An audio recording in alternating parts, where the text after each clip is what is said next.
Hallo und herzlich willkommen bei meinem YouTube-Kanal Podologie und mehr. Ich bin Andrea und heute haben wir etwas Gesetzkunde mit der Medizinprodukteverordnung und den Medizinbetreiberverordnung.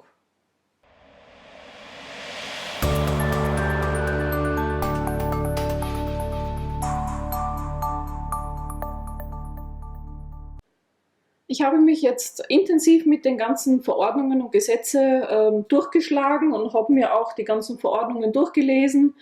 Ja, was ist jetzt die Medizinprodukteverordnung? Brauchen wir Medizinprodukte? Wer muss die anwenden? Ja, und so weiter. Es ist gar nicht so einfach, auf all diese Fragen wirklich eine Antwort zu finden.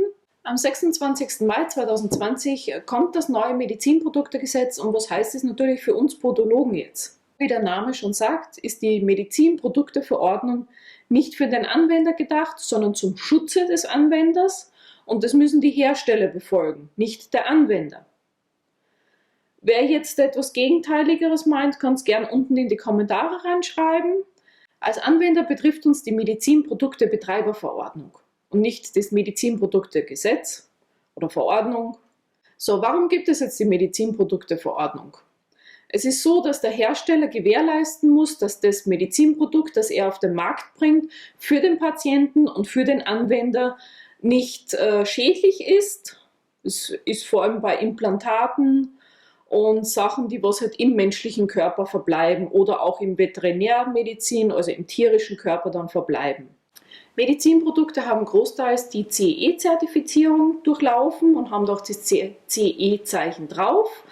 Aber bei Medizinprodukten ist noch zusätzlich, dass sie im UDI-System mit einer einmaligen, nur auf dieses Medizinprodukt zugelassenen Nummer registriert sind, damit dass man zurückverfolgen kann, wo kommt dieses Medizinprodukt her. Diese UDI-Nummern sind in der Eudamed-Datenbank aufgelistet, wo eben dann bei etwaigen Schäden dann nachgeguckt werden kann, wo kommt dieses Medizinprodukt her, wie waren die Zulassungskriterien und so weiter und so fort.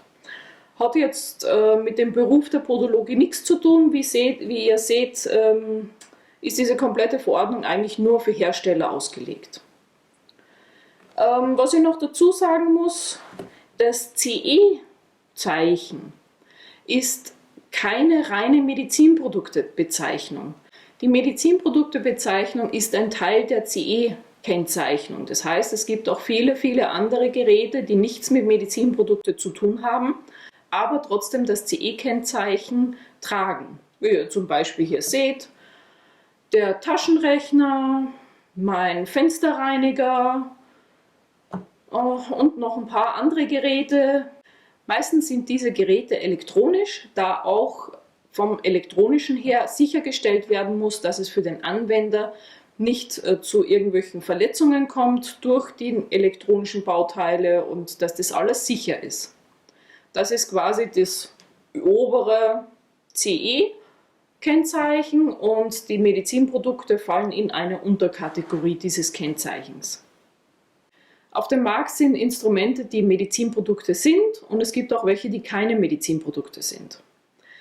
Für Instrumente ist es für uns unerlässlich, Medizinprodukte zu nehmen, denn wenn etwas passiert, dann sind nicht wir in der Haftung, sondern der Hersteller. Falls ihr jetzt Instrumente benutzt, die keine Medizinprodukte sind und ihr die dennoch am Patienten verwendet und es passiert etwas, dann seid ihr nämlich haftbar und nicht der Hersteller. Zum Beispiel, Instrument bricht bei der Behandlung ab, ihr rutscht ab durch das und verletzt den Patienten. Wenn das Instrument jetzt ein Medizinprodukt war, dann ist der Hersteller dieses Medizinproduktes haftbar, weil sein Medizinprodukt quasi den Patienten verletzt hat durch eine Materialermüdung. War das Ganze jetzt kein Medizinprodukt, dann habt ihr einen sogenannten Off-Label-Use gemacht, also eine nicht vom Hersteller freigegebene Benutzung, Zweckentfremdung, und somit seid ihr in der Haftbarkeit. Wenn ihr einen Hersteller findet, der tolle Instrumente hat und aber kein Medizinprodukt zertifiziert hat, lasst euch das Ganze schriftlich geben und drängt den Hersteller darauf, dass er Medizinprodukte zertifizieren soll oder kauft einfach bei einem anderen. Für uns Podologen ist es unerlässlich, die Medizinprodukte-Betreiberverordnung zu befolgen. Warum?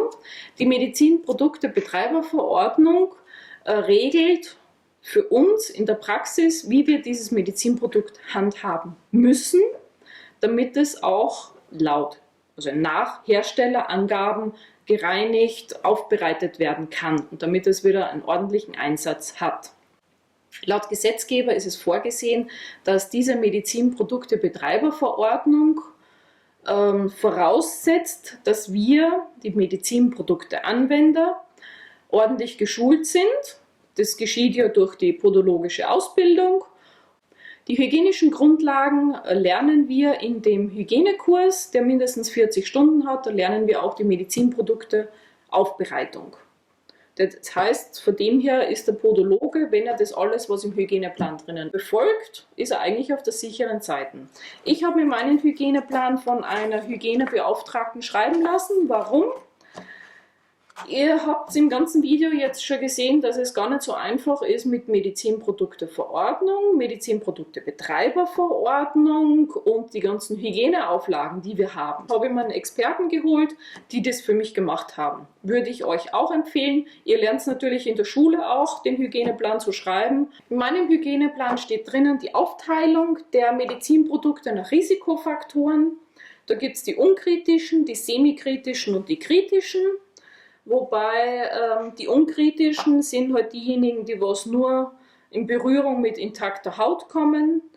Die semikritischen sind Berührung mit Schleimhaut oder krankhaft veränderten Haut. Die kritischen sind Medizinprodukte, Arzneimittel, Blutprodukte, die Haut oder Schleimhaut durchdringen und quasi in den Körper eindringen und auch mit inneren Geweben und Organen und Wunden in Kontakt kommen. Und aus dieser Einteilung erschließt sich eigentlich, was bei uns unerlässlich ist, was Medizinprodukt sein muss, was wirklich unerlässlich ist. Das sind zum Beispiel unsere kompletten Instrumente und auch die Fräseaufsätze. Unsere Instrumente können die Haut durchdringen und mit Blut und Gewebe, also innerem Gewebe dann in Kontakt kommen. Deswegen muss es nach dem Kritischen beurteilt werden.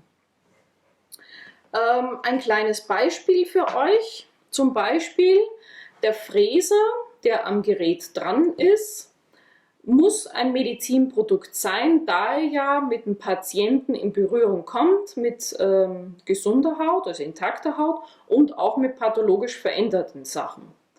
Und wenn es leider passiert und man ritzt den Patienten an der Seite und es tritt etwas Blut aus, dann haben wir den Fräseaufsatz ja schon im kritischen Bereich. Zum Gegensatz, das Handstück vom Fräser und das Fräsergerät selber kommen ja nicht mit dem Patienten in Berührung. Also bei mir ist es so, ich weiß jetzt nicht, wie es bei euch in der Praxis ist.